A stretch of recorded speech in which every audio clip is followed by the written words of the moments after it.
In a crackdown of a rebel groups, Myanmar military carried out its air strikes in northern state of Chechnya, killing over 60 people and leaving around 100 others injured. Just a quick note before today's show. While we have transformed our entire platform to respond to the ongoing crisis in Myanmar, increasing our production of both podcast episodes and blogs, we cannot continue without your support. Please consider making a donation or contributing as a volunteer to support our active engagement at this critical time.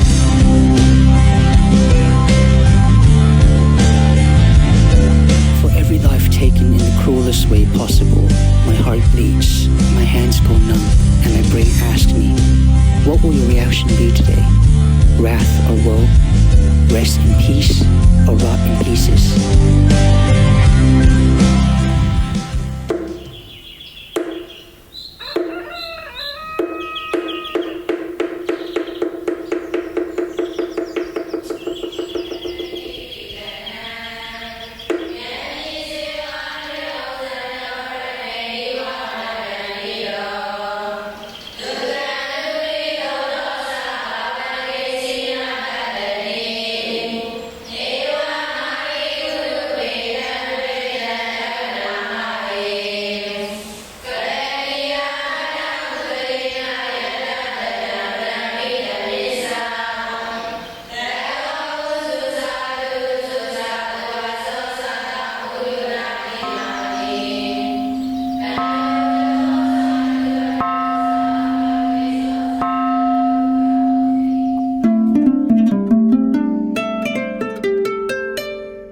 I'm really excited for the upcoming conversation that we're going to have with Igor Blaževič. Igor, thanks so much for taking the time to join us and talk to us here at Inside Myanmar podcast. Thank you very much. It's really a pleasure and honor for me because partly because you are yourself doing a great work, because you already had such a marvelous group of the people who are speaking. So it's a nice and pleasure and honor to be in a company. Well, thank you. You're very kind, and you're certainly part of that great audience that we're bringing in. You've led quite an eventful life, and your life more recently has intersected quite strongly with the Myanmar democratic period. But before we get into Myanmar, I want to go back into your life and your background, where you came from, and what or earlier in life, what you were facing, what you were doing. I think that'll probably lead into Myanmar. So can you take us back to the start and tell us a bit about yourself and your background? I was born in Bosnia, in a former Yugoslavia. I have grown up in a city named Sarajevo, and I basically have been the reading person. As a young man, I was pretty much a social zombie. I was spending most of my time sitting and reading books and hoping and dreaming that in one moment I will write a book as well. I have studied, in one moment I moved from Sarajevo to Zagreb, another town in Croatia in former Yugoslavia.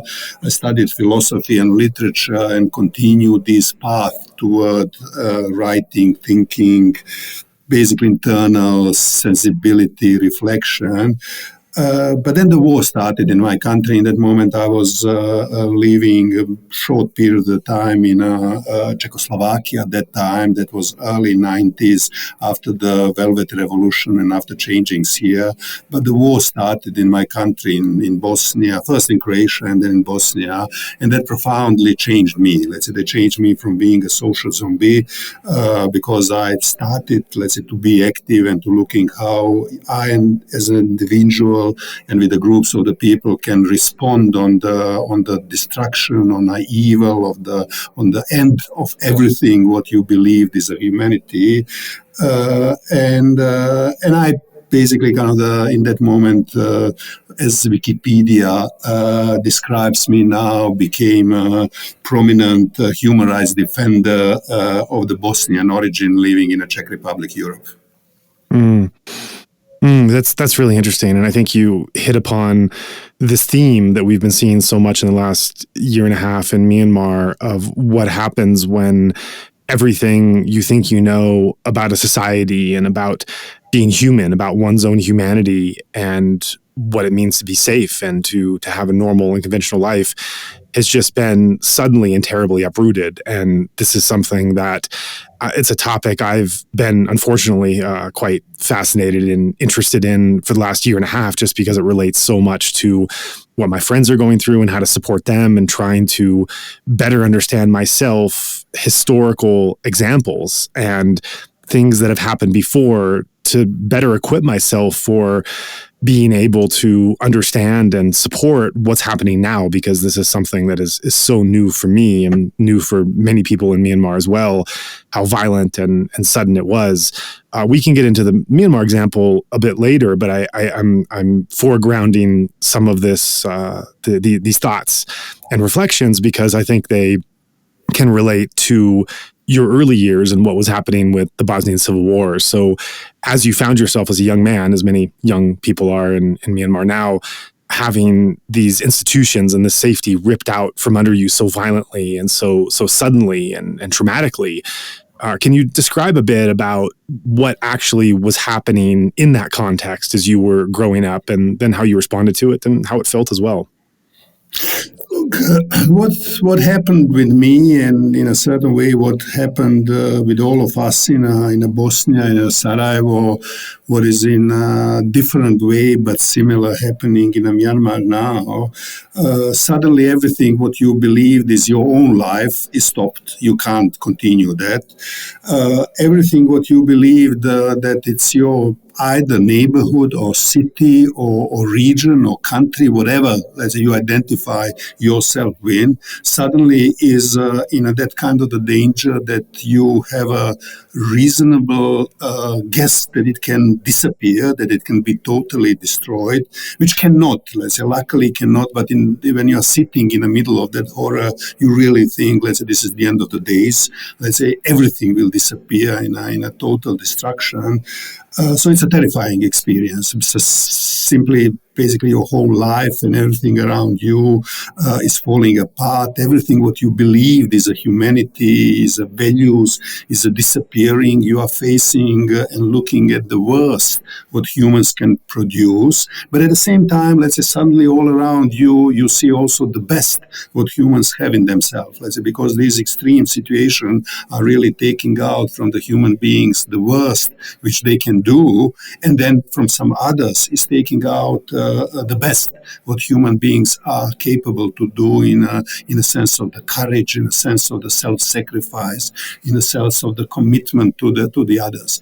And then you are making choices. All you very often are not in a position to make a choices, but let's say one of the choices is some people simply try to escape. Let's say which it is a normal human, or if you want, it's normal animal reaction. You know, you flee. You flee if you can.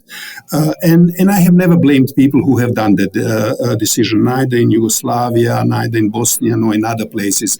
It's a legitimate choice not to be a hero, but at the same time, let's say, thanks God that there is always people around ourselves who are ready to be the heroes and who are able to basically turn the bad histories in another direction.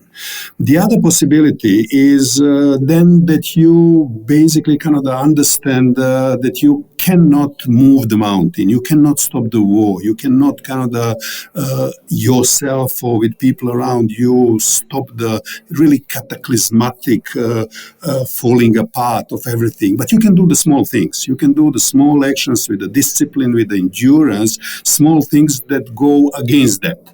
And that was what I learned in Bosnia. It's a good thing to do, that not to let despair and frustration swallow you, destroy you. Let's say, although you can't remove them every single night, every single day, the trauma is coming back, but somehow you live with that, you absorb that, you cry when you feel the pain, but at the same time, let's say you kick off yourself and do your small act of the goodness, your small act of the contribution.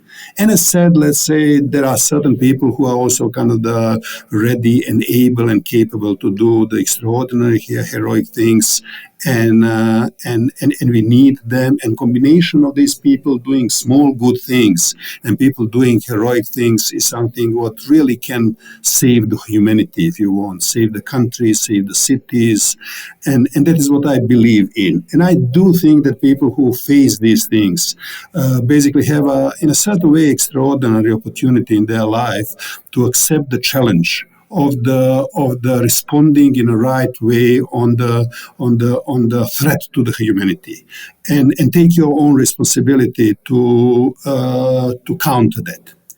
That gives hard work, a lot of hard emotions, a lot of pain, but that gives you really one of the most profound, meaningful life and meaningful acts what you can do to respond on a challenge of humanity being threatened, and basically counter that with all talent and all energy you have.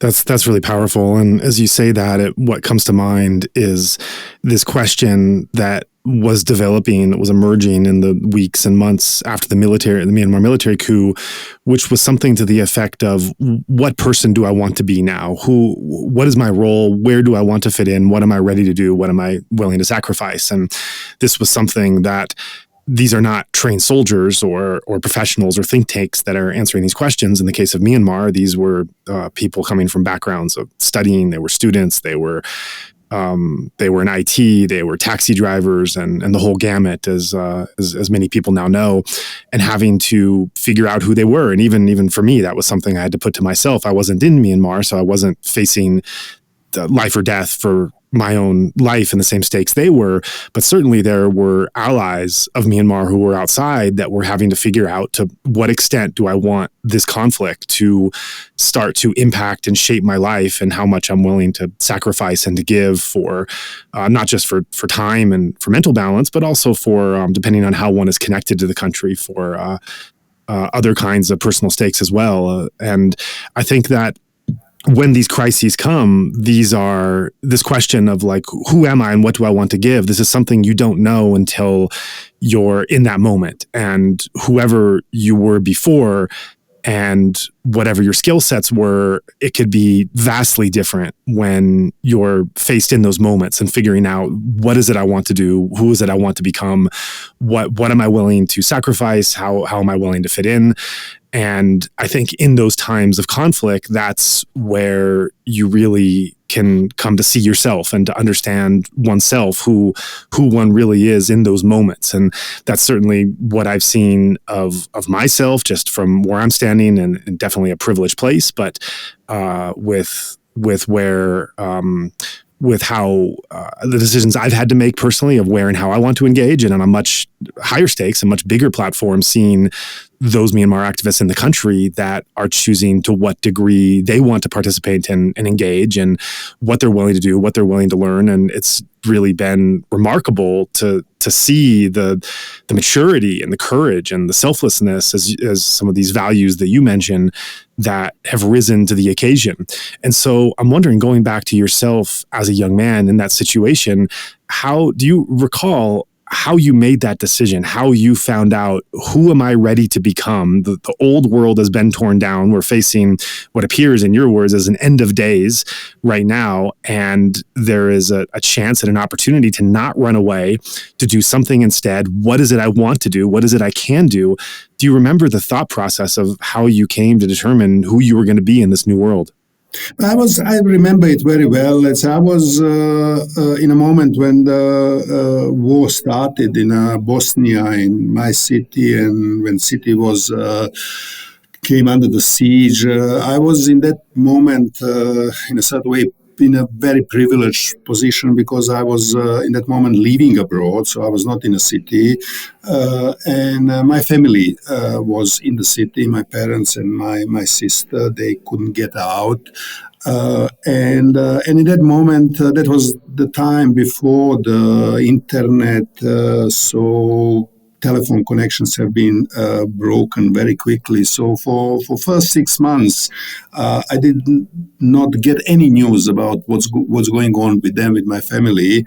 And the only news what I'm receiving is this kind of the regular news saying today there has been 100 shells falling on Sarajevo and there are so many dead people, there are so much sniper fire, and that has been nightmare for me, and I spent a certain amount of the time really being totally paralyzed from the fear, from the terror, from the feeling of the powerlessness. But then I started to run around Czech Republic, to around the Prague, let's say, to basically drawing attention what's going on, finding some new friends with whom I started to basically collect aid, and very quickly, let's say, let's manage to raise enormous amount, or really big amounts of the money here in the Czech Republic, and we started to take this aid to the Bosnia and to Sarajevo. That has been also for me opportunity then to enter into the city,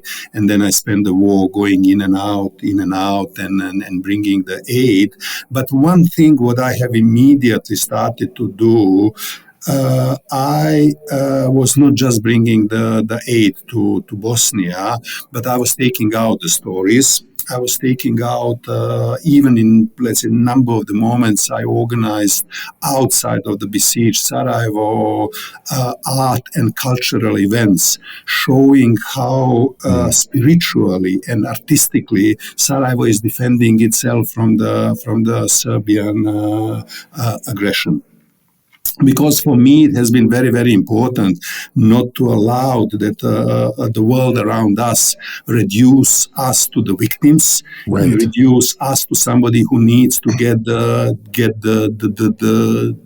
little humanitarian aid, let's say, because for me, it has been very, very important to say, no, guys, this is about our dignity. We have a dignity. We are human beings. We are in a certain way now more human beings than anybody else. And so I was investing a lot of time in basically showing the Sarajevo cultural and artistic resistance to the war. That's wonderful. And another thing I'm wondering about your experience with that, in terms of how it highlights and contrasts with how we're seeing with Myanmar, is that now in Myanmar, of course, many people are just trying to survive, to look at dealing with trauma or leading a mentally balanced life going forward. These are not privileges that really anyone has there, and just the mere survival. But someday this is going to end, and there are going to be survivors, and then one moves on from this in some way. Yet I'm sure that these things mark you to some degree, for better and for worse, in ways that it's very hard to escape from. They start to define you and revisit some of these scenes of great sacrifice and humanity, as well as the opposite of that as one moves forward. So looking at yourself and your own journey and everything you went through and everything you gave, how has this experience of supporting, of being in a role, of the role that you played in the Bosnian Civil War, how has that stayed with you? How has it defined you, for better, for worse, after the conflict ended? Let me give you first, let's say, a story or example of my mother. She has been in Sarajevo during the whole war, and at the end of the war, she has been in such a deep depression. In a certain way, post-war situation is even harder than the war. During the war, you basically just pump all these survival adrenaline in yourself in order to survive. But then in a moment when kind of you became aware, let's say, that, okay, war is now ended, but everything around you and your life is destroyed, that is another big challenge. And my mother has been really kind of in such a deep depression that she and us believe, let's say, that she will never come back.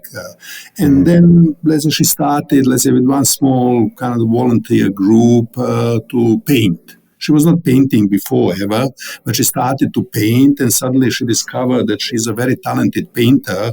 And since that time, she has made thousands of the beautiful paintings, and that is how she recovered and reconnected with the new beginning of the life. So this is something what, let's say, different people in Myanmar also individually will need to find their own way, how they will transform their trauma and their pain into something either creative or active or reflective or whatever.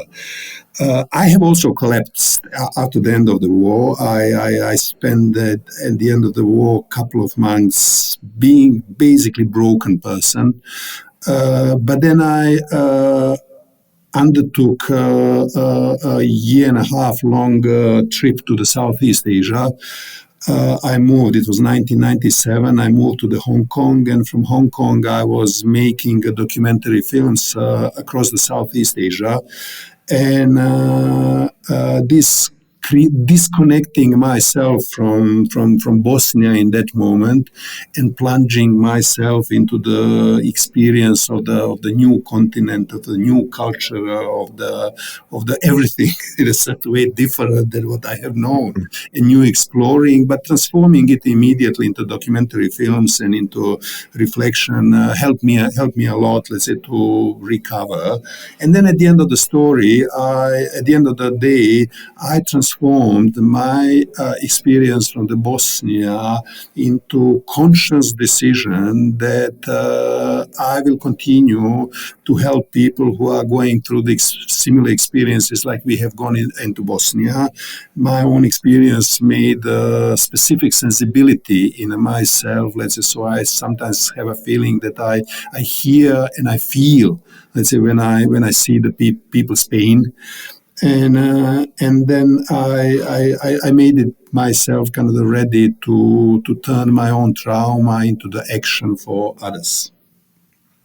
Right. Yeah. That was where my next question was going. We were looking at first on a personal level of how one overcomes and has, after going through some traumatic experience of just surviving, then once one survives, how to live back in the world with a sense of humanity, with this, with a sense of balance after what one had to do and suppress in order to get through it. But then the second question is, the follow-up for that is really looking at these wider themes, and when people might be involved in an immediate conflict, a very acute things that are happening every day, there could be an attention to that and trying to resolve it and get through it. But then once that does resolve, those values, that becomes part of one's outlook in the world and in life. And that certainly is the case for you, as you've just explained, that the how you were plunging into democracy and human rights and how it related directly to you and to your family and to your home. Once that reached some kind of resolution, you then took those values in around the world and looking at other societies that did not have those privileges that so many of us have and don't realize what happens when they're stripped away. So after you mentioned a bit about how you went to Southeast Asia and set up there and did some documentary, what else did you do to bring these values more into the world and to find and support people that were lacking these as you would lack them in Bosnia? I had in a certain way two starting points after the end of the war in my country and my personal experience. So one starting point is this personal transformation through which I have gone. But another starting point has been basically the story of the Czechoslovakia, or then later on Czech Republic. That means country which I was living in, and that was the country which has basically gone through the two occupations, Nazi occupation, and after that Moscow communist occupation. That has been the country which has basically been long time under the dictatorship, and then it became free in 1989 and started to basically enjoy its own freedom, but and in a certain way to grab all the opportunities which have been opened for the people living in the Czech Republic in the early 90s. And a lot of Czechs here basically wanted to be as rich as Germans. They wanted to have as good cars as the Germans. But luckily, let's say there has been also another group of the Czechs, that means former dissidents, let's say very much kind of the people like Václav Havel, who articulated for themselves in that moment a very simple but very powerful idea. And they said, somebody has helped us as a Czech dissidents facing the totalitarian communist regime, which we believed will never end, but we still opposed it, and somebody was standing behind us. So now when we got free, now it's our obligation, or it's now our chance, our opportunity to help others who are still living in a dictatorship, or who are still in the middle of the wars. So there has been a not huge, but not completely small group of the very active Czechs, and the part of the society who felt this strong commitment that now when we are free, we need to take the responsibility for the suffering of the others, and not just, let's say, from this humanitarian point of view, but really from the point of view of the freedom. Because that has been our most profound experience in the Czech Republic, fighting or dreaming about freedom, waiting from the freedom, sacrificing for the freedom, fighting for the freedom, and finally getting it. And that has been another kind of stream or another wave on which I was riding in that moment with a group of the Czech people, and we started to get involved in helping people in conflicts in Kosovo, in Chechnya, in territory of former Yugoslavia, and many other countries. But also we started to travel to the dictatorships countries, to Cuba, to Belarus, to Burma, and to meet the families of the political prisoners, to meet the dissidents who have not been in a jail in that time, and to show to them that somebody cares for them, that somebody is aware, and that somebody is ready to help. And that was also then the moment when the Havel nominating Aung San Suu Kyi for the Nobel Peace Prize, which she got, and then this kind of the specific relation between the Czechs and the people in Myanmar and democracy movement in Myanmar started to build up. That's really incredible. And it's really incredible to hear that story, because you think about a people that are going through something that is so traumatic and so difficult. And when they come out the other end, just wanting to get to some normalcy in life, maybe even, as you mentioned, some comfort, like being rich like the Germans. But, and yet there are also people with the consciousness that are looking at the freedom that they achieved against all odds. And that is not a freedom other people in the world have, and they're going to work on that behalf. That's really inspiring. Hearing that, it reminds me of when I visited Hiroshima and in Japan. And when I went, one of the things that really struck me and really surprised me was how international the international humanitarian, the museum and the grounds were. Of course, they talked about Hiroshima and the context and the bomb dropping there and all that information, but there was so much information there in general, about the danger of nuclear weapons around the world and the need for everyone to be vigilant and to be aware. And it was almost like this deep scar and trauma that Hiroshima experienced was something that they were bringing out through their exhibitions, not only to remember themselves what they faced and their own trauma and disruption, but as an example for humanity not to do again. And it just really struck me as something I hadn't seen in many other historical monuments, of how universal and contemporary that message was. And to think of how Czech Republic has done that, especially with Havel, that's quite inspiring. And you also touch upon this unique relationship between the Czech Republic and Myanmar, which is not one that I think many would be intuitive to many people who aren't following this. And I should mention that someone on my team, as I was preparing for this interview, and I dropped some names of some of yourself and others associated with Czech Republic that I'm undertaking some interviews soon. He did some Google searches. This is a team member in Yangon. He wrote back and said, I had no idea that the Czech people had been supporting us to this extent. Just this sense of like, I thought we were so alone. I had no idea they cared so much about us. So on that note, for those who don't know how the Czech Republic has been there as a friend for Myanmar and this kind of special connection, talk a bit about how that began and how that has progressed through the years. But it was really started very much with let's say Havel and people in his team in that moment. In a certain way, we can't say denying Nobel Peace Prize for him because it doesn't work that way.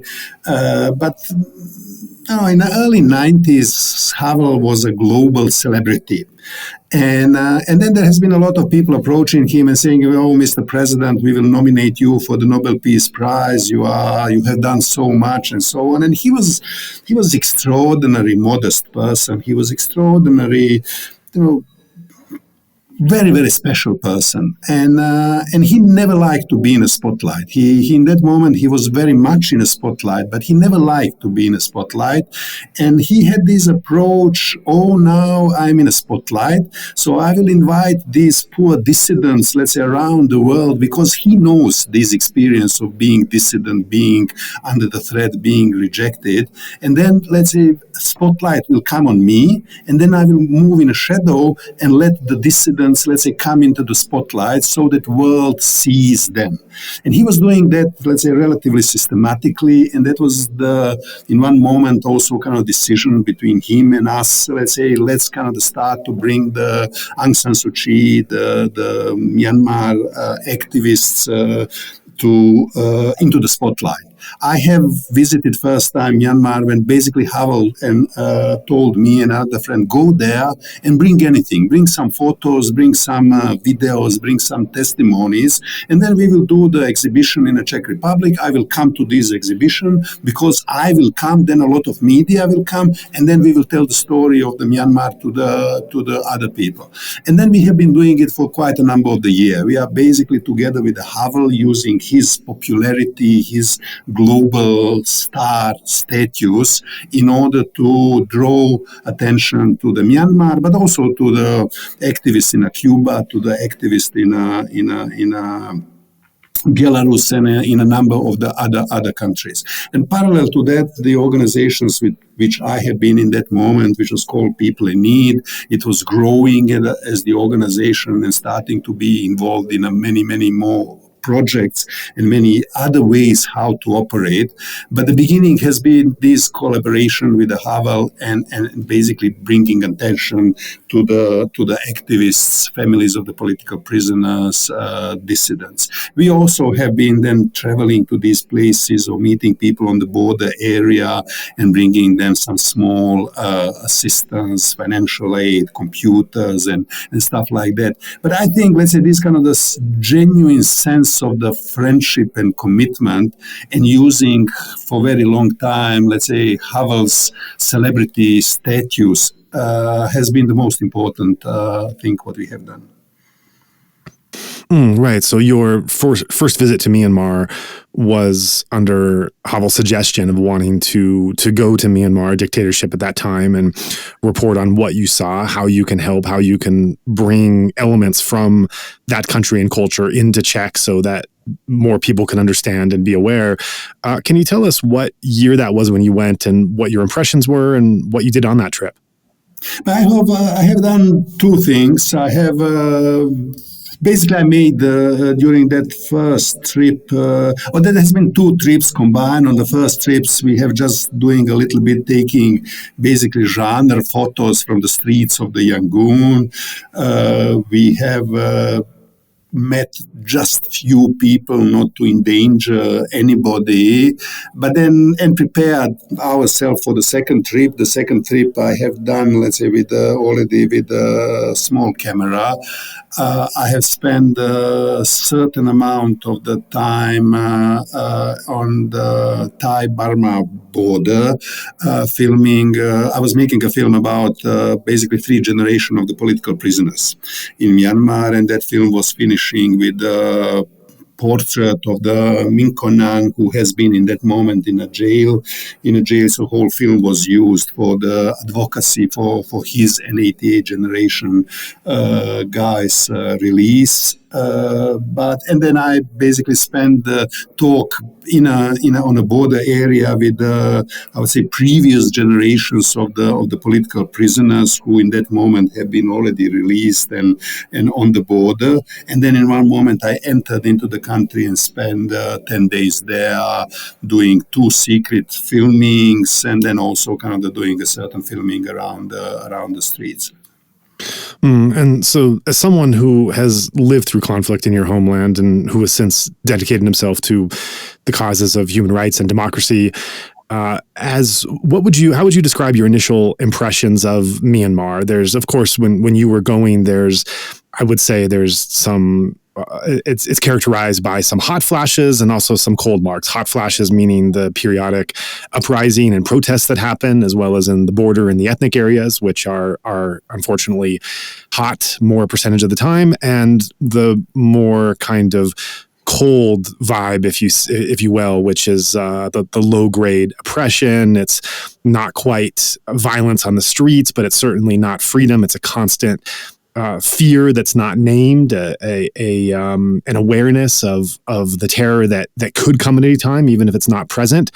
And so as you come into this very different environment from Eastern Europe, where you were, what struck you? What impressions happened? Did you notice similarities and things that converged with your past experience, or were you finding a different shape to what you'd experienced before? To be frank, I haven't been particularly surprised by kind of anything. In that moment when I entered into the Myanmar, I have been already for some time living in other countries in Southeast Asia. So in a certain way, Southeast Asia was not exotic to me. I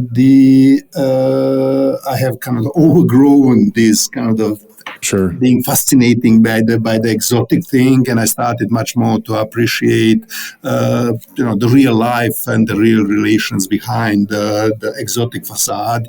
On the other side, I have been already in that moment traveling to Cuba, to other dictatorship. I have spent a significant part of my life already at that moment into the societies and states which are police state.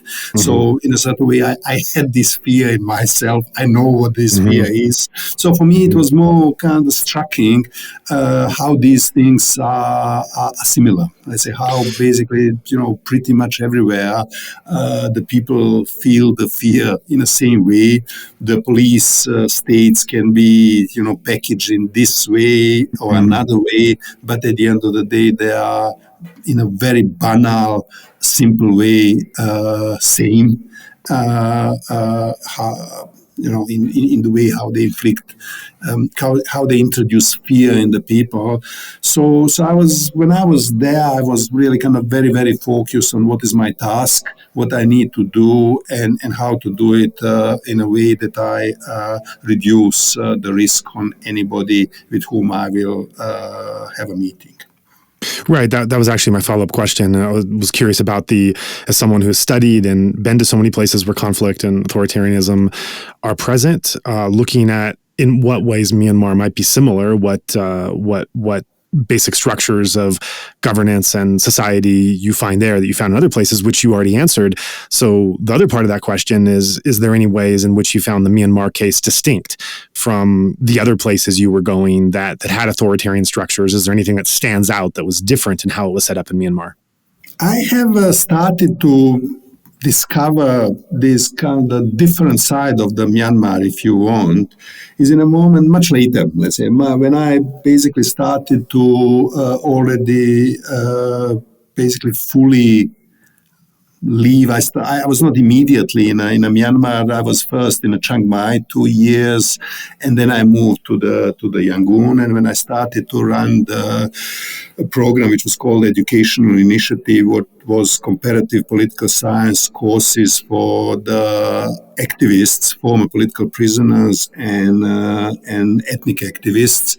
And that has been a period when I was for about 3 months always literally living together, sleeping together, eating together, and learning together with the groups of the 20, 25 activists from Myanmar. And then I started to learn much more about the country because it was much more intense relation.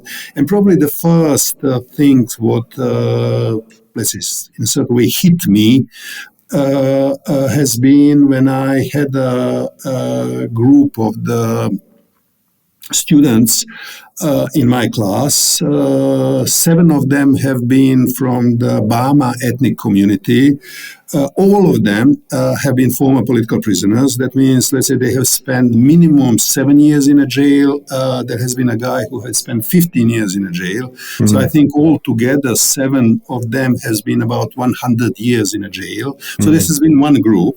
And another group has been a little bit younger activists coming from the ethnic territories. And you can more easily describe them as the children who have grown up in the ethnic cleansings. So I had 2 groups of the very active people in a class, and both of them have been carrying a huge trauma. And then the first thing what I was facing is one group blaming the other.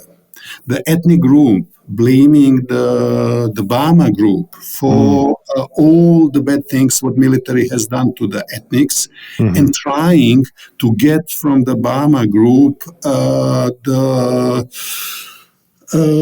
some words of the regret, trying to get something.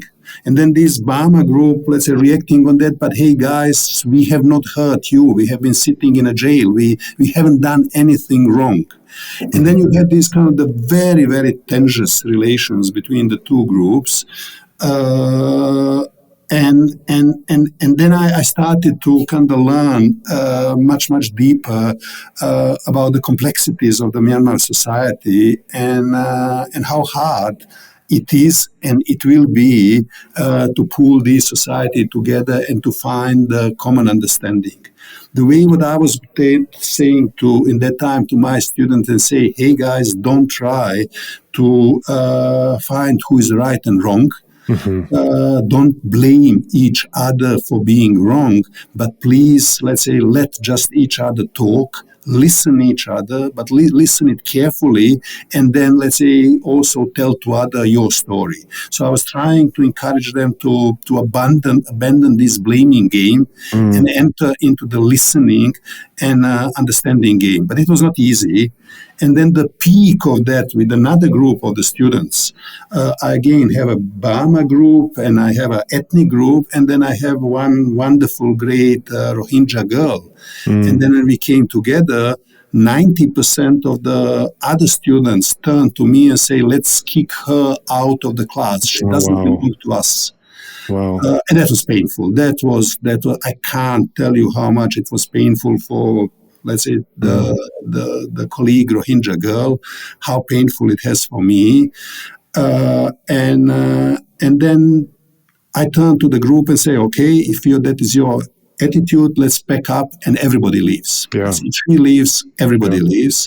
Then we had, in a certain way, needed to absorb that. We have overcome, let's say, the immediate crisis, but it was not easy for this Rohingya girl. She felt rejected from the beginning. After a certain period of time, the part of the group turned toward her in a protective way, but the part of the group never took the understanding and protective away. So she was crying a lot, and I was in the evening, let's say, saying to her, look, if you find the strength now in this group, you will have a strength, let's say, when you go out to the big world, to tell what you need to tell, let's say, for everybody else. So find your strength. And she has really kind of managed, because she has this strength internally in herself, but I think that experience also helped her a little bit additionally to understand that she needs to be able to stand, and she's now one of the most prominent kind of spokesperson of the, not only of the Rohingya, but really of the victims in Myanmar. So I'm very proud, let's say, that she has been my student, and I'm very proud, let's say, that basically we have gone through this very, very hard experience of kind of discussing who belongs to us and who doesn't belong. That's an incredible story. And it strikes me that you're doing this work during the transition period.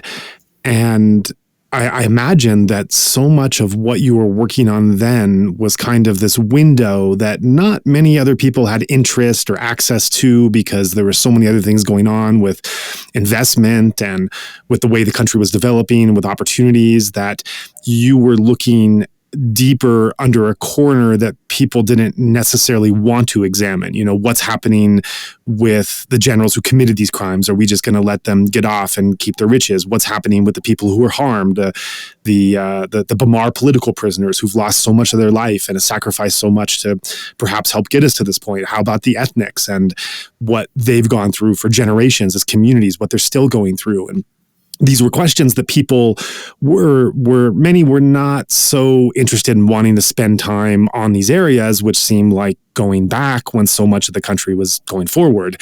Of course, when the coup happened, I think it's been apparent to many people outside the country, ethnic as well as Bamar, that these things were never resolved. They were an absolute mess. That's perhaps what led to the coup taking place. And now is the time to go back and start to examine and look at these as a society in a much wider way than I've seen done before in Myanmar. But I think it's really interesting to look at your experience, because you were looking at this corner at a time when it was not so popular or interested to look at. The story was really the Obama coming and Christianing Myanmar as this new democracy and freedom opening up, and these feel-good stories at least up until the crisis with the Rohingya got really bad and really awful in the way it was covered in international news. But as someone like yourself who's here looking under these dark corners or messy areas that other people maybe tended to want to stay away from, what stands out for you in being in Myanmar at a time when there was so much optimism, so much was opening up? You were looking at these corners that not many were. And now, since the coup has happened, this is really a defining way to understand the country and to want to resolve these issues. So I was when I was living in Myanmar. That was between 2011 and 2016, and that was this kind of period of the huge optimism of the international community in what's happening in Myanmar. I have been much more cautious and much more, I would not say skeptical, because I also hoped and I also wished to the country to move forward. But basically the big amount of the learning what I was sharing with my colleagues in Myanmar, and they are really kind of hardcore activists, has been in 2011, 2012, hey guys, this is not transition to democracy you are going through. This is transition to in political science, describe it as a hybrid regime.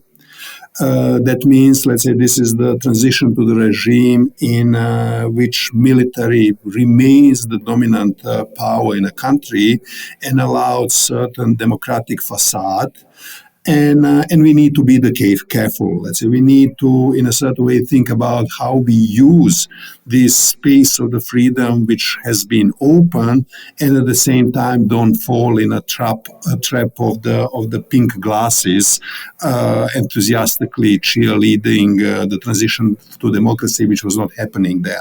So I have been the voice of the warning, the voice of the deeper understanding what's going on, and I think for that reason I have really gained a certain amount of the respect among the people, because people in Myanmar have instinctively felt that something is wrong. And that way they didn't need me as a foreigner, or they didn't need anybody of us as a foreigner. They didn't need the specific comparative political science expertise.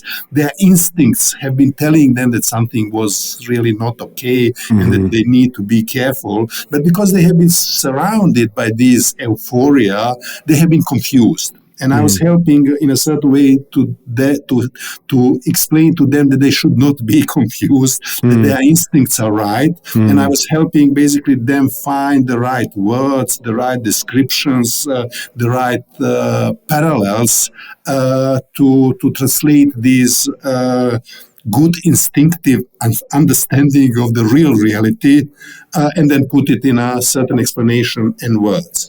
Similar things happened when the kind of radical Buddhist movement started to appear, when Mabata started to appear, when the first communal violence started to happen. In that moment, I have been probably the first one, probably one of the three, who basically said, hey guys, and I started very much to talk about that. I say, hey guys, this is not communal violence. This is not the whatever. I have seen this in Chechnya. Let's say this is the military intelligence starting to instigate fear into the majority population through handpicking the smallest and most vulnerable group in a society to blame them as a source of the threat and anger. When I started to talk, and I said, this is manipulation, this is beginning of the pre-election campaign for the USDP and preparation to attack the NLD, let's say, from the position of the protection of the nation and religion. When I started to talk about that, 95% of my Myanmar friends, and all of them have been Democrats, all of them have been human rights activists, people who have spent their life in a jail for fighting for the freedom. They told me, you don't understand our country, let's say you are foreigner, you are wrong, let's say we are really under the threat. And I said, okay, let's say you might be right, I'm foreigner, I really don't understand your country, but I'm just bringing you some experiences from the other places, and this something is wrong here. Something is wrong here. I see the deep manipulation, that manipulation happened in other countries, that happened also in Serbia when Serbian nationalism was happening. And for about 6 months, basically nobody was listening to me, or I was kind of the lone voice in a desert. After 6 months, and even more after 1 year, a lot of people are coming back to me and saying, oh, Saya, you have been right. That has been really kind of the very smart manipulation, and the kind of communal violence and everything what happened was really kind of the manufactured in order to basically prepare ground for the attack on the democratic forces. So I think that with my experiences and my commitment in that moment to Myanmar, I have been in the right place, in the right time, with the right knowledge and right experiences, and that I have contributed a little bit to better understanding what's going on there. Through that, I gained a lot of very, very good friendships. And these very, very good friendships became, for me, the commitment which has been reactivated when the coup started. Because when the coup started, I just felt that I need to stop everything else what I'm doing, and that I should stand behind my friends and former students in Myanmar. So how was it, do you think, that this Tamada, this evil regime that before the transition, I was there before the transition, so I know this from my experience, was so hated and feared and despised and wanting to get away from, and then just several years into this so-called transition, suddenly there's signs on the street and signboards on the roads that say, we stand with the Tamada, I stand with the military. They are protecting me. And it was just stunning and bewildering to see that in a few-year turnaround, that so many Bamar people, especially, I don't think this is so true of ethnics, but so many Bamar people specifically who had been victimized and oppressed and had their opportunities and freedoms cut off for so long, that the minute they started to get those freedoms back, or maybe not the very minute, but not very long after, they start to see their oppressor as their protector. How did this transformation happen so fast? And do you find this as something that is odd or unusual, or something that is always a potential danger in these transition periods? I think it's a typical. It's a transitions of the multi-ethnic societies are really complex. Transitions of the extremely diverse societies which have a bad history behind themselves of the dictatorship, but also back history of the communities inflicting heavy wounds one of another. It's really always complex, always uneasy, and then you do it better if you have a wise and responsible political leadership. You do it very, very bad if you have a political and power leadership which misuse the people's prejudice, the people's fears, the people's angers. My explanation more specifically on the Myanmar is following two things. Let's say one thing is the military and military intelligence have terribly misused the genuine kind of the Buddhist tradition of that country. They have infiltrated with the military intelligence the Buddhist Sangha. And as we know in Myanmar, since you are 2 years old, when you see the Buddhist monk, what you do? You bow. This is the most ultimate authority in a life of every single Buddhist person in a country. When you look around the country, nothing functions, but the Buddhist monastery is something that functions. That's the place where people go to get the values, to get the understanding of the world, to get the food when they need food, to get some education because the state doesn't give them education. So you have the most respected institution in a country which has been terribly misused by the military in order to basically spread the fear and anger into the society. I have been once in one small village with one family, and there has been a sick person there. There is, of course, no doctor. So what the family is doing, they brought two Buddhist monks, let's say, to do all the mantras there to save the sick person. And then in the evening, I was talking with these monks, and their first question has been, where are you from? From the Czech Republic. The second question has been, do you have a Muslims there? I said, no, we don't have it there. Lucky country has been their response. So, and then in that moment I realized, oh my God, if all around the country you have thousands of these monks who are saying, let's say, to their parishes and their villages that they will be the lucky country if there will be no Muslims in that country, we are in a deep problem. We are, and that was what military has done. Let's say they have really, and military intelligence, they have done it purposely, intentionally, and it's a very hard. It's for any society, particularly these kind of the societies which has been a long time under the dictatorships, and they're always sick. Let's say societies which has been a long time under the dictatorships, they're deeply, deeply sick societies. We need freedom. We need critical dialogue, critical reflection to kind of heal, to overcome the deep prejudice. And when you have dictatorships, you don't have these critical mechanisms. So these societies are deeply, deeply, deeply sick. And that has been one reason. The another reason is that societies which suffered a lot carry in themselves such a deep frustration that they very often don't have easy way how to overcome in a positive way.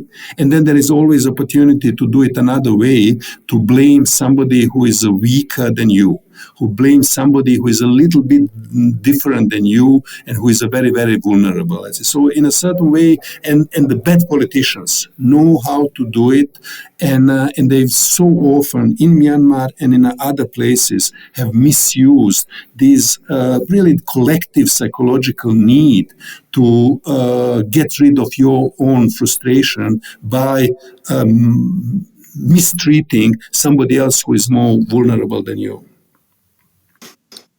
Right. You mentioned that if there had been different political leadership, this might have been something that, as difficult as it is and as problematic as the potentialities and the tendencies are, that different political leadership could have tried to navigate a different way. So looking at that question of political leadership, especially after 2015, when the NLD and Aung San Suu Kyi had greater control, if not, certainly not full control, but had more that they can do than before.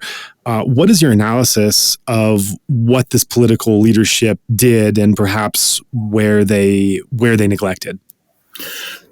Look,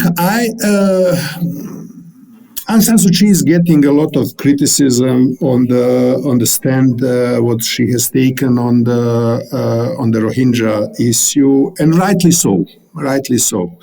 But one thing what was really not noticed by most of the analytics is that NLD, after becoming the government, has done a lot to de-escalate the hate and anger into the country.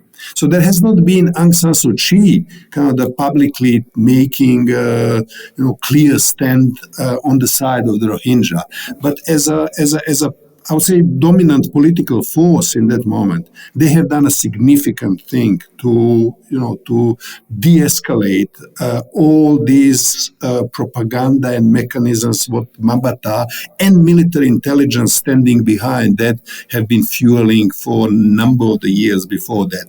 And I think, let's say that they deserve to get that credit. Let's say they have, NLD and Aung San Suu Kyi have not been somebody who was fueling the hate and anger in the people against the minorities in order to kind of keep and gain the power.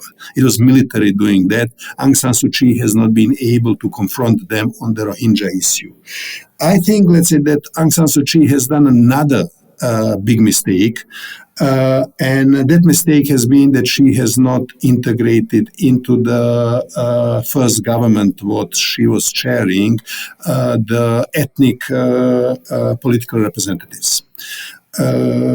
That she had the opportunity in that moment that even if NLD has been the winning party, overwhelmingly winning party, and most of the ethnic parties have not performed well in the elections, she had the opportunity to integrate into the first democratically elected government many more people who will be seen by the ethnic nationalities in Myanmar as their genuine representatives. And she should have done that. Let's say if she have done that, I would think, let's say, that we will today have a far less problems in creating the genuine aligned front which will defend the country against the rogue military.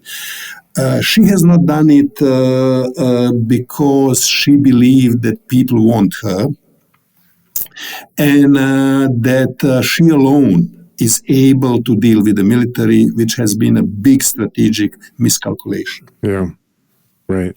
So when the coup took place, can you say that you were surprised? Is this something you anticipated? What was your feeling and analysis when the coup was launched? I have not expected that coup will happen. I have not predicted that. And that was a little bit kind of the coup was so obviously such a wrong move. It was so obviously that in a certain way, even if you have all evidences, you don't want to believe in that. You just don't want to accept it because it has been so unnecessary. It has been so destructive. It has been so stupid. Military had all power they needed. They controlled the basically economy of the country. Yeah. And they have done the coup only for the personal ambition and a personal greed of the Min Aung Hlaing. And then it was so hard to accept. Even if your mind, your rational analysis tells you that might happen, emotionally, you don't want to accept that as a possibility because, let's say, it was so destructive and so unnecessary. Right. Going back to some of the conversations that you were hosting from 11 to 16 when you were in Myanmar, trying to have these critical engagements, something stands out from what you said, which I bookmarked and wanted to come back to for current times. You were talking about the nature of the conversations you were having and the importance of this critical dialogue, even where it was extremely painful and there were biases and the groups weren't necessarily getting along. It's something that really hits my heart. My educational background is a trainer. I worked as a trainer in Myanmar. So in a different period, I was having different kinds of conversations and facilitating communication, which I'm a big believer in the power of communication when it's facilitated in the right way. It can really produce magic and miracles. Sometimes it's a privilege to be involved in. But looking at the work you were doing then, and one of the things you mentioned about that was that this needs to be happening on a wider scale. These kinds of conversations are essential for the country to develop. I don't want to put words in your mouth. I don't remember exactly how you put it. That was what I took away from it. I'm curious about where we are right now, and I guess this is a two-part question. First, is there the kinds of conversations that you were having, the kinds of conversations that are possible, and having the widely diverse and different ethnic and religious and geographical groups in Myanmar come and talk to each other, to have honest dialogue, to listen with an open heart, even when it's painful, to share their stories? Is that kind of critical dialogue and conversation, is there any place for that to happen now? Or do you feel that the current need is simply to resist the military? That's the overriding priority, and that this is a dialogue that should be happening hopefully once the military is defeated? Or what role do you see those kinds of critical engagements playing in current days or near future? I think that this dialogue and critical thinking needs freedom and needs time. So for that reason, I think that it's a good if it is still going on, and it's partly still going on. But I do think that the real moment for that will come if and when the country will again get the freedom. I think that what is now much more important is to have the common victory, that we have the different groups joining together and defeating junta and defeating Minang, because if they have a common victory, then they will have a completely new layer of the deep relations and trust, if you want. And that will be a far better starting point for also discussing how the country should look like in the future and how to reconcile all these different complexities and disproportionalities. And so my attitude in this moment is, hey guys, let's focus as much as we can that we collectively participate and join and contribute as much as we can to weaken the Tatmadaw in order to remove the Minang and military.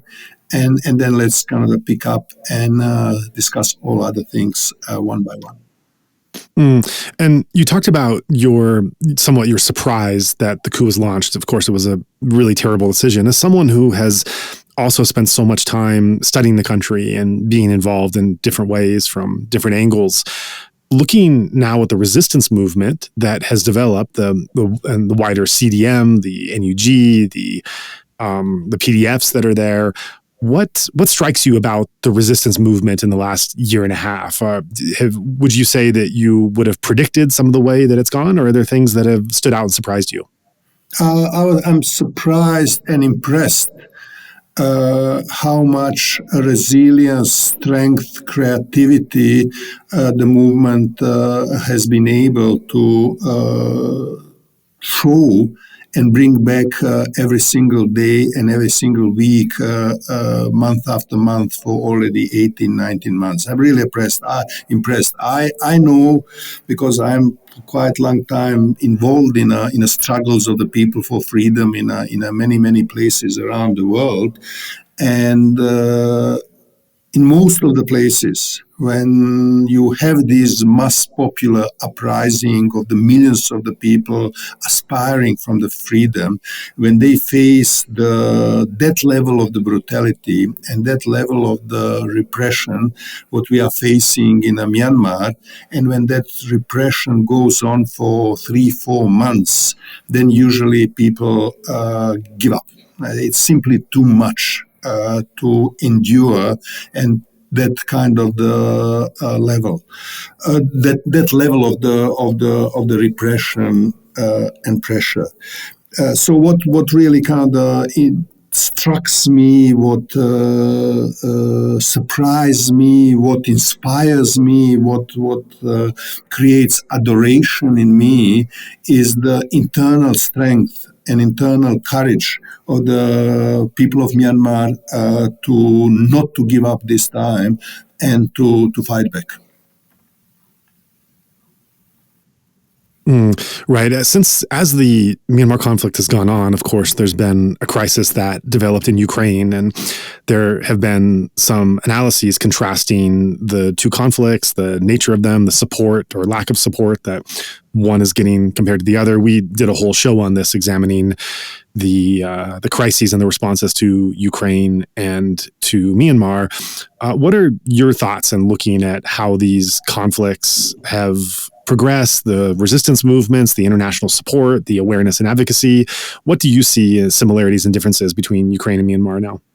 So look, let's say Ukraine, the war in Ukraine didn't start in 2022. Right. The war in Ukraine started in 2014.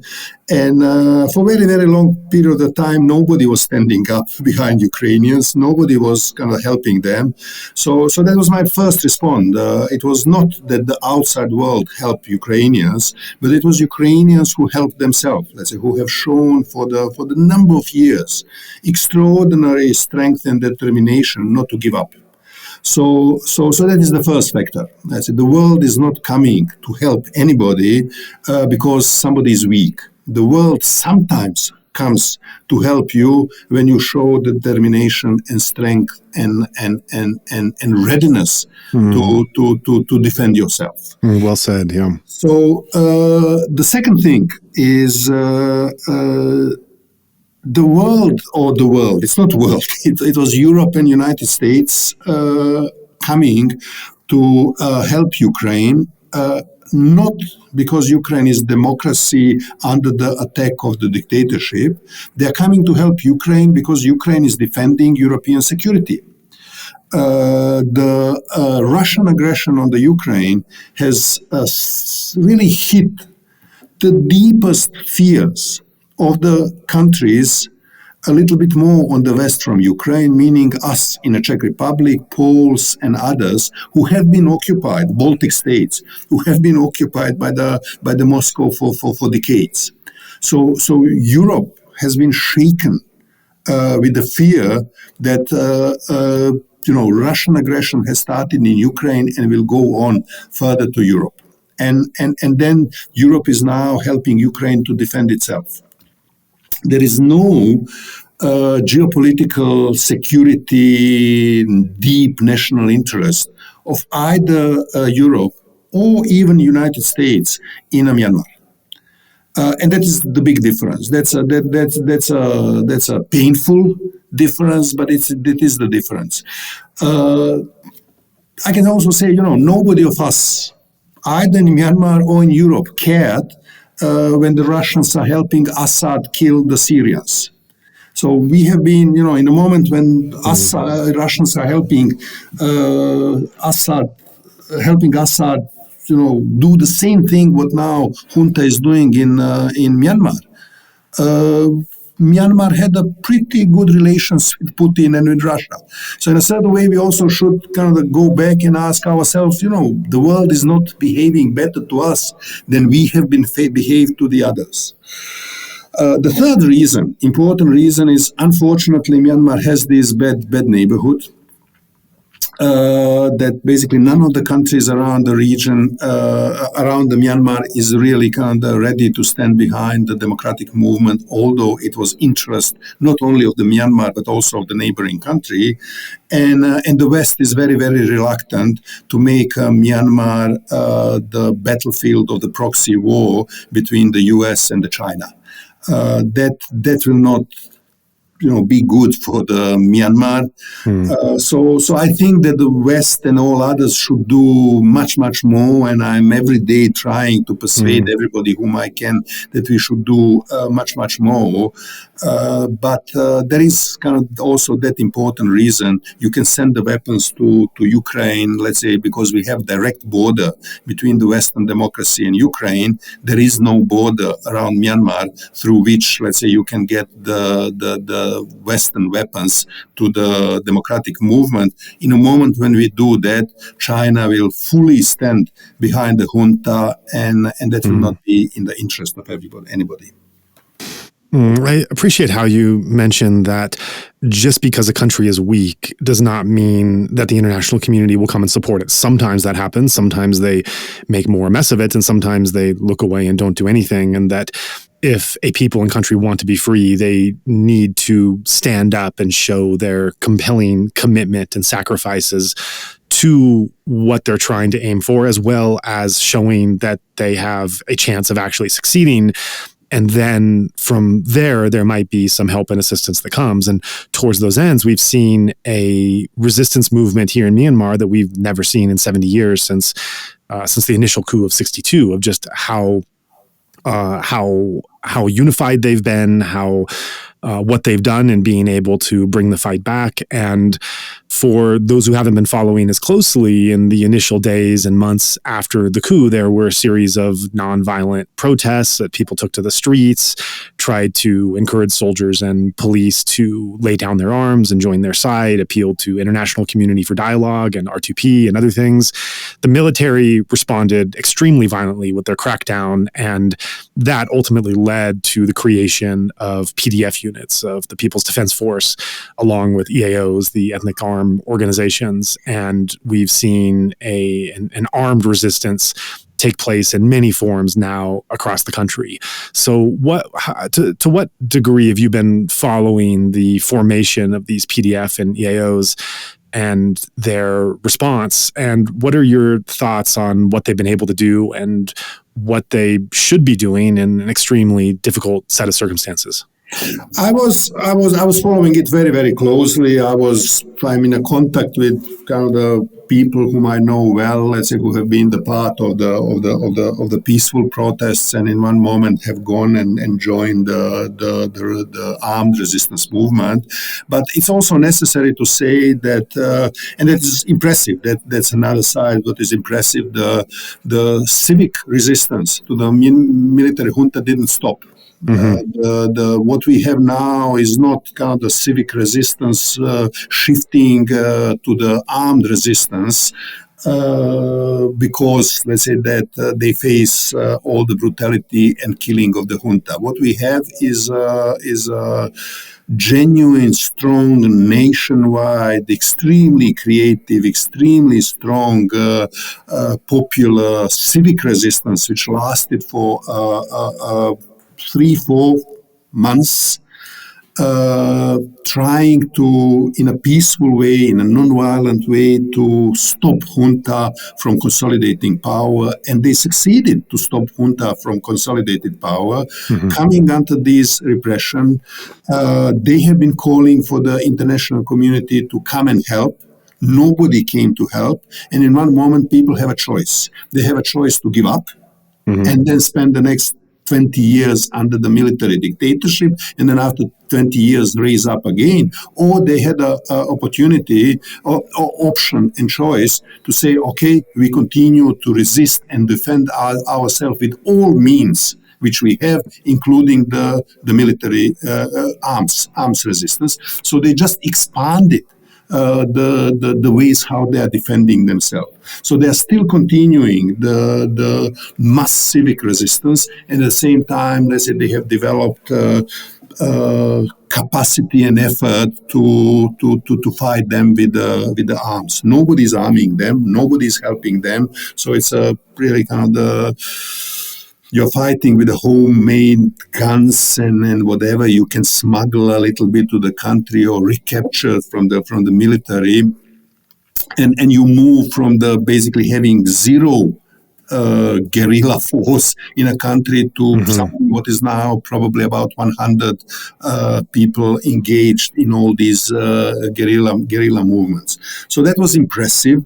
Problem is that we are now in a very negative stalemate in which junta cannot defeat the resistance movement anymore. There is no chance how junta can do it. But junta can continue to do a lot of harm, a lot of destruction of the people, villages, economy, and so on. And resistance can block junta from consolidated power, but it cannot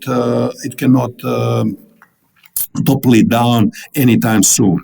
And then we are in this kind of a negative dynamic, which is just kind of the deepening, the destruction and melting down of the country. And we are more and more moving in the direction of Myanmar de facto starting to break into the different fragments of the territory controlled by the different armed forces, which is very, very kind of the dark development. Yeah. And I'm really kind of the extraordinary, angry that the neighbors of Myanmar and international community don't want to see that reality, and that they are still inactively sitting and waiting for something, let's say, to happen internally, so that in a certain way fire extinguish itself.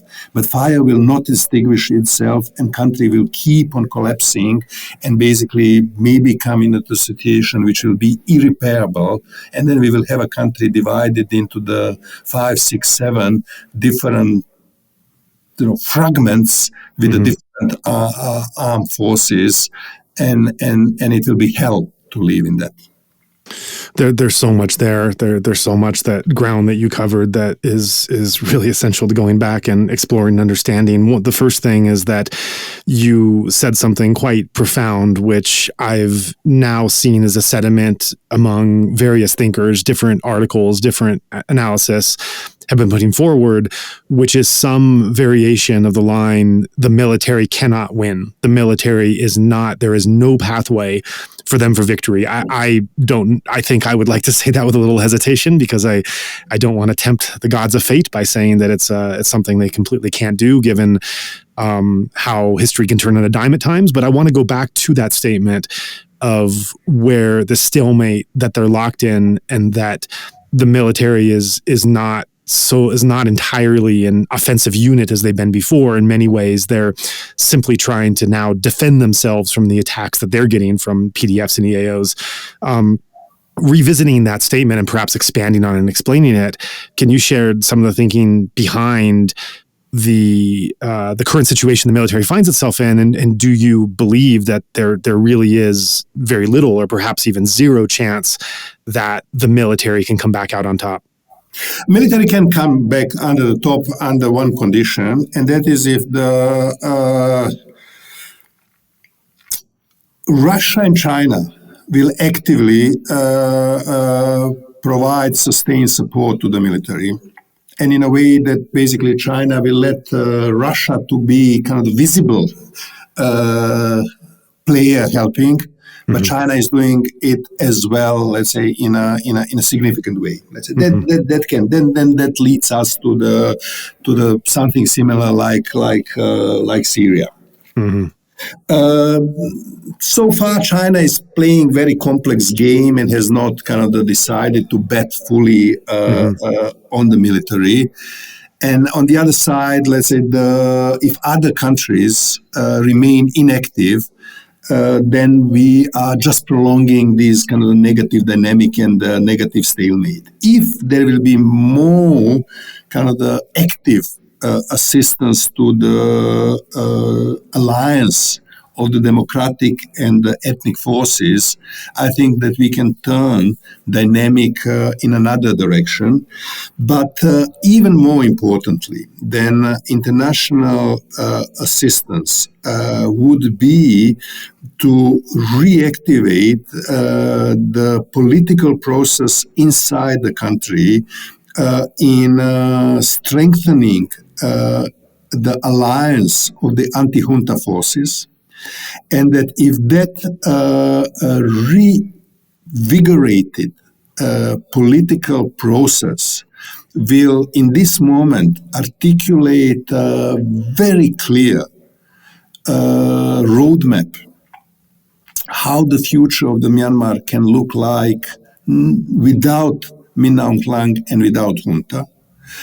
If they will kind of give the credible narrative showing that there is an alliance behind that narrative, that can change the position of the China, that can change the position of the international community, and that can additionally crack the military itself internally.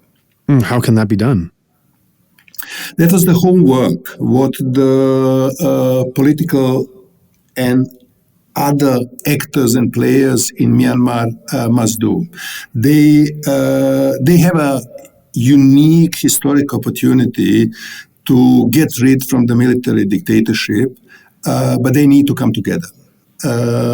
Now we have a situation in which the glass of the alliance is a half full. If they make it full, they will win in this struggle. After they win this struggle, it will be still not easy to fix a deep, complex problems of this country, but there will be a realistic chance. That's quite a bit to take in. And that was something what I'm kind of talking basically every day to every single person whom I know in Myanmar. You know, don't wait somebody from outside to help you, because they will not. Do it yourself by, let's say, strengthening your internal alliance, and then you can stretch the Tatmadaw to the breaking point of junta. You will not stretch Tatmadaw to the breaking point of the Tatmadaw, but you can stretch Tatmadaw to the breaking point of the junta. If we remove the junta, we can set that country onto another trajectory in which it will be possible to, find the consensus how the country should look like, and also to reform the Tatmadaw. And it seems like that would ostensibly be the role of the NUG in trying to be that top leadership. Is that do you see that as something that is within the NUG's remit, or is that something that other groups should be taking on themselves as well? I think that's a responsibility of everybody. If we think that it's a responsibility of the NUG, then we will not come far. I think that was really the responsibility of everybody in a certain way. Every single individual can contribute to that. Every single civil society organization can contribute to that. Every single kind of armed group can contribute to that. And we need, in a certain way, or at least that's what I'm saying to my friends to the Myanmar. We need the public narratives. Which will coming from many, many different corners, not from one NUG or from one. Let's say we need the public narratives coming from the many, many different corners and saying we need now to come together in order to defeat the biggest problem of our country, and then we will use the freedom which we will get, let's say, to sit together and to discuss and to fix all other problems. It will take time, we might agree or disagree, but if we will be defeated, let's say, in this struggle now, the next 20 years, we will not get a chance, but we will live in a slavery, we will live under the oppression, we will live under the kleptocratic regime, which will be kind of serving the greed of the Min Aung Hlaing, his family, and 10 other families. Right. In a country where there's not freedom of expression and there's not free association, obviously, with the kind of conflict that's going on and the nature of the military regime, how can groups and individuals safely try to engage with these kind of dialogues and coalitions that tell stories and show the wider world what they're doing and how they're doing it, while also being mindful of their own safety and security concerns? We have independent media, brave independent media in Myanmar, which miraculously, through their own deep sense of the mission, survived and keep on going. So the public space exists there. There is a public space which is followed by the million of the citizens of that country and quite a significant number of the people from abroad. And that public space, let's say, needs to be filled with really charismatic, brave visions of the future of the country, and in a certain really credible promise how the country can come and live together as a united nations. Right.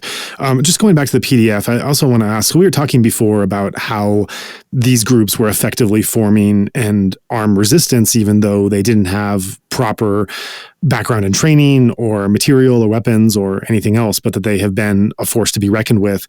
On the other hand, one of the concerns is code of conduct and the way that these units are organized and what and how they're doing, who under whose auspices are their actions taking place and who's controlling them, and the dangers of things getting out of hand. So can you speak to what you've seen about how these armed groups have tried to in one sense, I guess, retain their humanity and to not violate international norms while also having to fight a very a kind of warfare and conflict that is very unpredictable and very spontaneous and something they have no background in?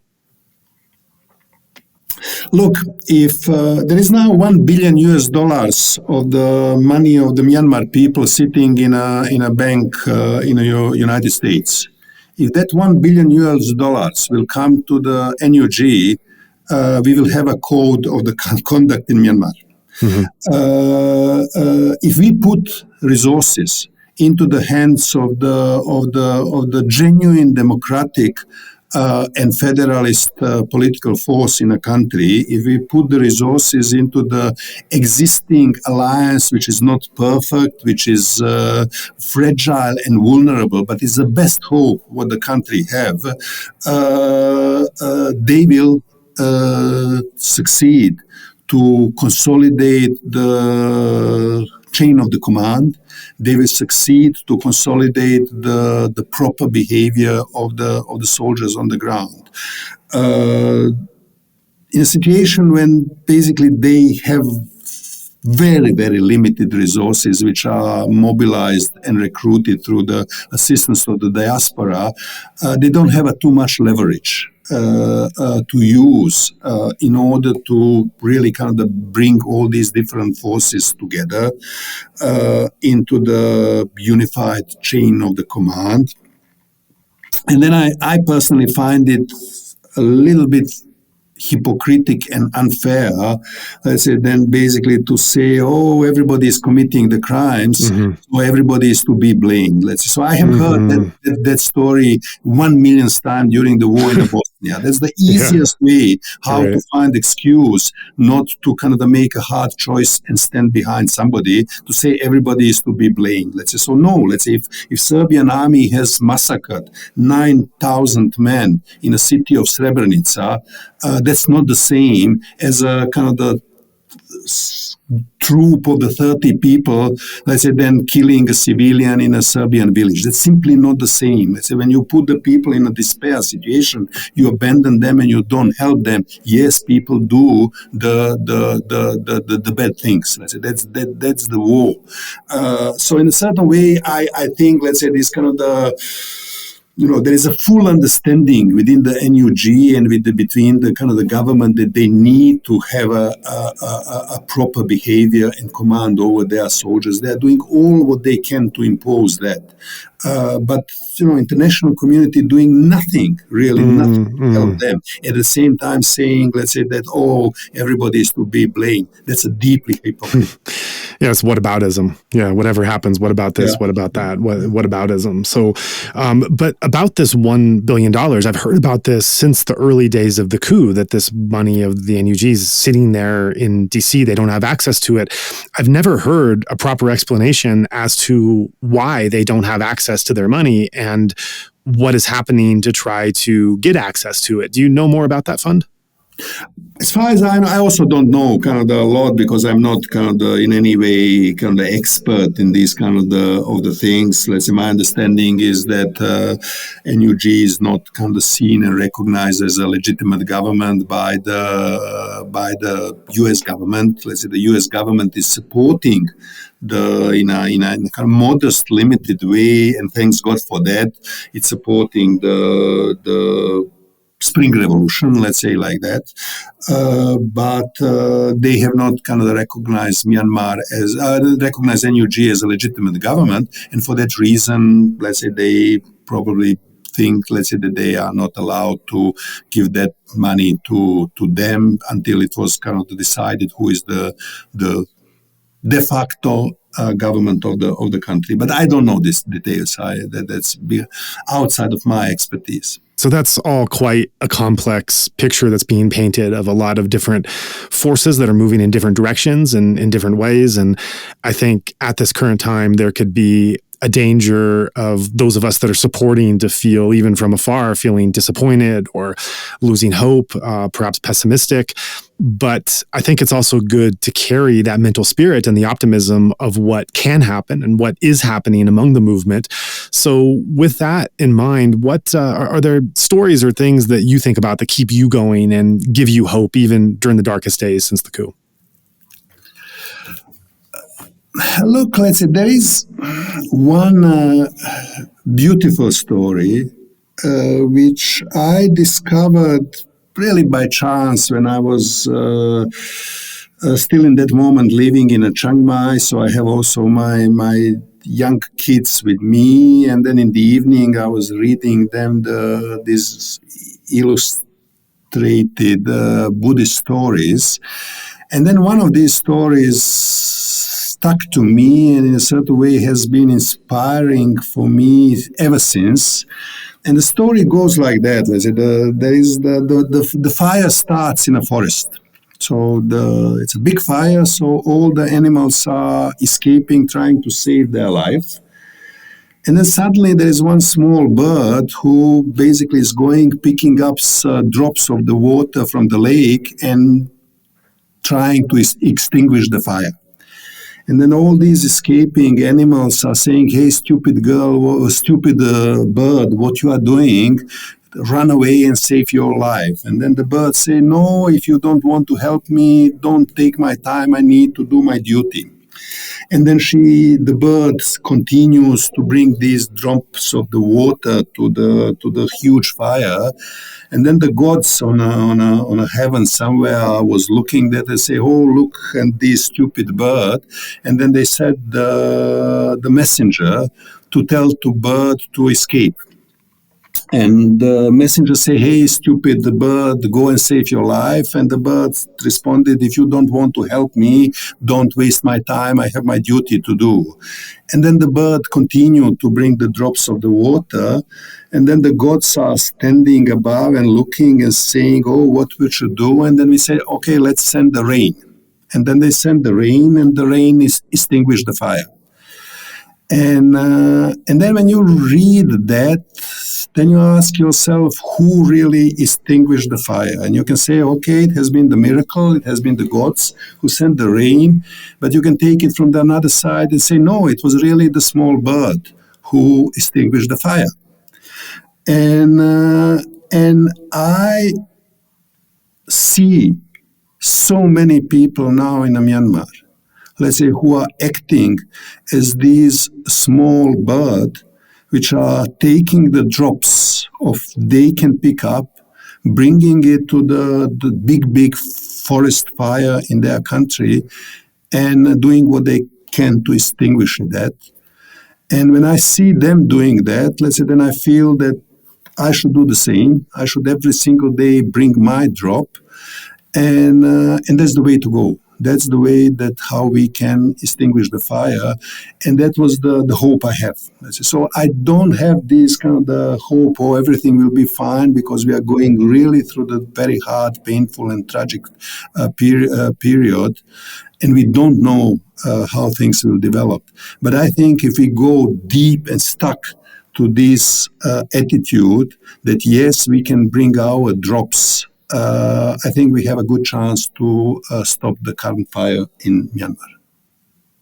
That's wonderful. That's really inspiring. It inspires me to think of what more drops I have on hand and my resources and background. And I hope to listeners as well. It makes listeners also reflect on, even if it's just one small drop, none of us can put out an entire fire by our own means, but just a little bit of drop here or there to help people and be a witness and be a friend for those who are sacrificing and risking so much for democracy and human rights going forward. So that's a lovely story. And it's been great talking with you as well. You've really brought some great thoughts and reflections into the current crisis, as well as your background and how that's relevant to the trajectory that Myanmar's been on. So thanks so much for taking this time to join with us. It has been also a real pleasure and for me, and thank you for the work you are doing for bringing the voices of the good and important people from Myanmar to the outside, and also bringing these kind of the voices back, because this is also necessary. It's necessary to be this loop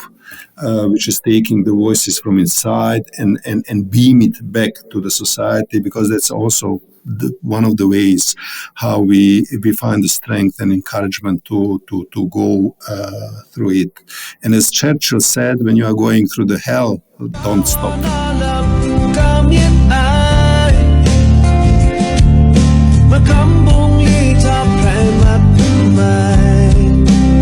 Thank you for taking the time to listen to this episode in full. If you've gotten this far, then you've heard much of what this important guest has to say. And if you found their story of value, please consider taking a further step beyond just being a listener and become an active supporter. Any donation you provide is now being sent to Myanmar to help those being impacted by the current crisis. If you would like to join in our mission to support those in Myanmar who are being impacted by the military coup, we welcome your contribution in any form, currency, or transfer method. Your donation will go to support a wide range of humanitarian missions, aiding those local communities who need it most. Donations are directed to such causes as the Civil Disobedience Movement, CDM, families of deceased victims, internally displaced person, IDP camps, food for impoverished communities, military defection campaigns, undercover journalists, monasteries and nunneries, education initiatives, the purchasing of protective equipment and medical supplies, COVID relief, and much more. We also make sure that our donation fund supports a diverse range of religious and ethnic groups across the country. We invite you to visit our website to learn more about past projects as well as upcoming needs. You can give a general donation or earmark your contribution for a specific activity or project you would like to support, perhaps even something you heard about in this very episode. All of this humanitarian aid work is carried out by our nonprofit mission, Better Burma. Any donation you give on our Insight Myanmar website is directed towards this fund. Alternatively, you can also visit the Better Burma website, betterburma.org. That's BETTERBURMA.org, and donate directly there. In either case, your donation goes to the same cause, and both websites accept credit cards. You can also give via PayPal by going to paypal.me/betterburma. Additionally, we take donations through Patreon, Venmo, GoFundMe, and Cash App. Simply search Better Burma on each platform and you'll find our account. You can also visit either the Insight Myanmar or Better Burma websites for specific links to those respective accounts, or email us at info@betterburma.org. If you'd like to give in another way, please contact us. Thank you so much for your kind consideration and support.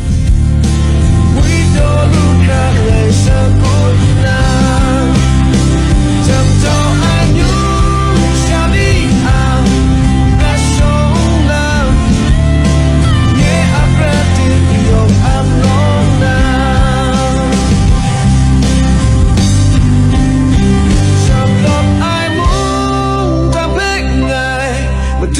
hear you cry.